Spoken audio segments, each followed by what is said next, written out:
ए learning organisation इसका first part है, पहला पार्ट है।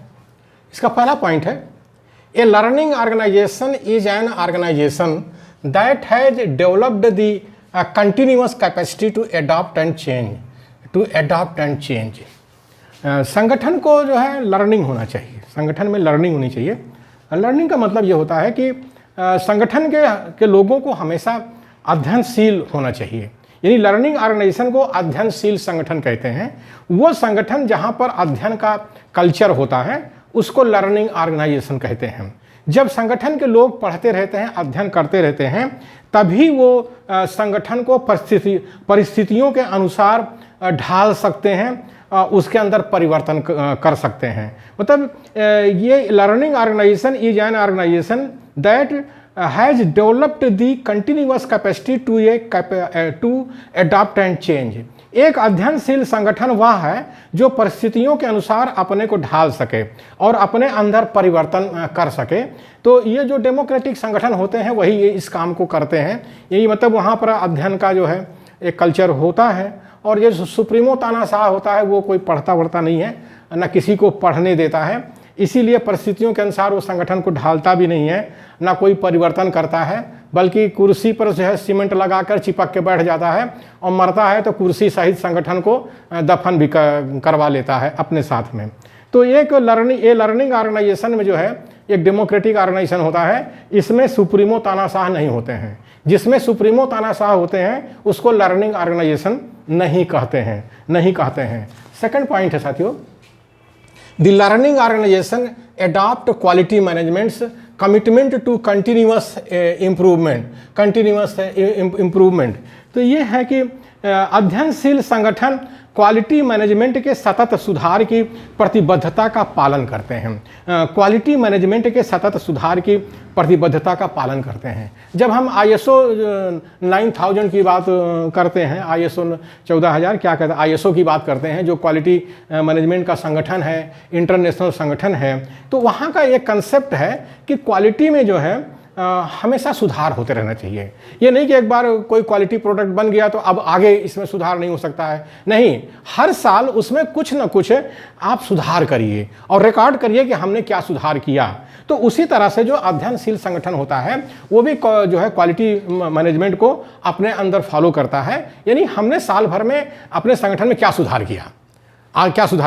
तो जब वो संगठन में अध्ययन का कल्चर होता है तो पढ़ने वाले लोग होते हैं, या कह लीजिए रिसर्च विंग उनकी होती है। रिसर्च विंग होना जरूरी है। अध्ययनशील संगठन का मतलब है कि रिसर्च विंग होगी, और रिसर्च विंग जब होगी तो रिसर्च विंग के लोग ही पढ़ करके बताएंगे कि कैसे इसमें हमारे संगठन की क्वालिटी कैसे सुधरे। तो थर्ड पॉइंट है साथियों, इसमें थर्ड पॉइंट है, ये learning organisation supports the importance of disagreements, constructive criticism and other forms of functional conflict. एक अध्ययनशील संगठन असहमति, रचनात्मक आलोचना एवं कार्य से संबंधित विवादों के महत्व को समर्थन देते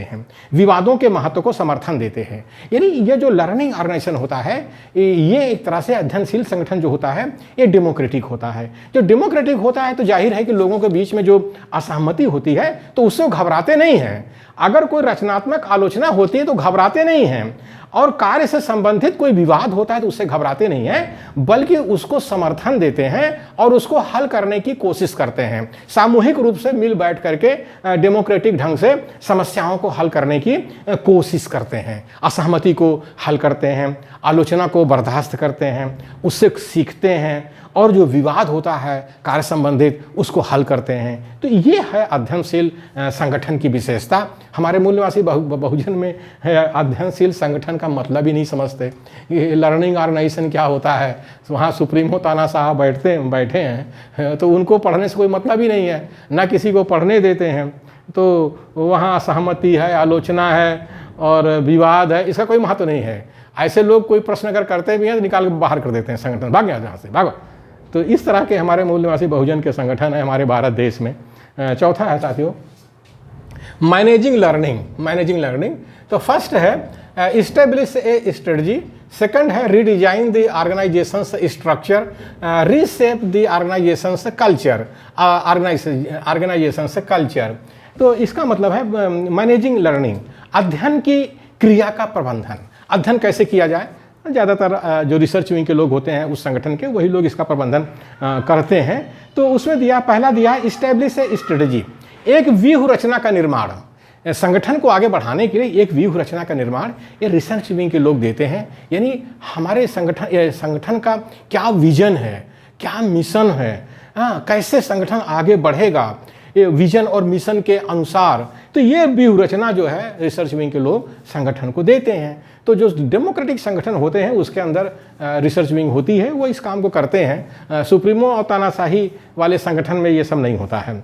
दूसरा है रीडिजाइन द ऑर्गेनाइजेशन स्ट्रक्चर, यानी संगठन का जो स्ट्रक्चर है, जो ढांचा है, उसमें वो परिवर्तन करते रहते हैं। ये डेमोक्रेसी का तकाजा है, लोकतंत्र का तकाजा है कि जो संगठन का ढांचा है उसमें परिवर्तन होते रहना चाहिए। ऐसा नहीं है कि राष्ट्रीय अध्यक्ष बना और कुर्सी पर सीमेंट लगा के चिपक के बैठ गया और मरा तो कुर्सी सहित दफन हो गया। तो ये सब डेमोक्रेटिक संगठन में नहीं होता है। हाँ, सुप्रीमो तानाशाही के संगठन में ये होता है, हो रहा है और दिखाई दे रहा है मूल्यवासी बहुजन के संगठनों में। इसीलिए उनका कोई संगठन नहीं बनता राष्ट्रव्यापी, और वो उनके ऊपर जुल्म अत्याचार आज तो बहुत ज़्यादा हो रहा। कोरोना काल की हालत है, जिस तरह से जुल्म अत्याचार हो रहा है, नाजीवादी फांसीवादी ताकतें हैं, शैतानी ताकतें सत्ता में आ गई हैं, इनको भगाने का कोई उनके पास योजना नहीं है, इन सुप्रीमो और तानाशाहों के पास में नहीं है।